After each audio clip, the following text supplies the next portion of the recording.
Ертеге баяғы бір заманда шал мен кемпір болыпты. Шал айтады: Кемпірім, маған бауырсақ жасап берші. Үйде ұн да жоқ, қапты қағып көрейін.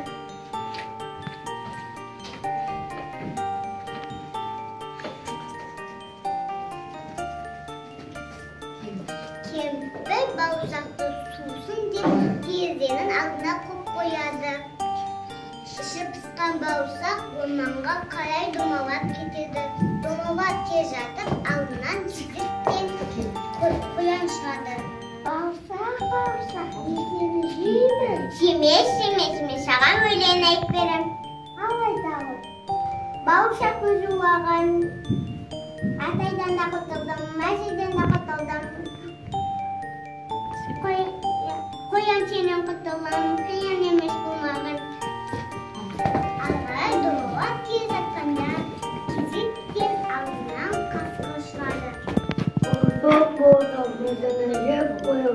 Жемес, саған өлең айтып берем. Бауырсақтың жуылған, атайдан да құтылдым, мәжеден де құтылдым. Қояннан да құтылдым, қасқыр сенен құтылдым, қиын емес болмағын. Домалап ағай келе жатқаннан алдынан шұбандаған айдың шығады. Болдық, мен сені жеймін. Жемес, саған өлең айтып берем. Бауырсақтың жуылған, атайдан да құтылдым, мәжеден де құтылдым, қояннан да құтылдым, қасқырдан да құтылдым, айың сенен құтылдым, қиын емес болмаған. Домалап келе жатқаннан алдынан күн түлкі шығады. Бауырсақ, домалап қайда арғаты, мен сені жеймін. Жемес, саған өлең айтып берем. Жарайды.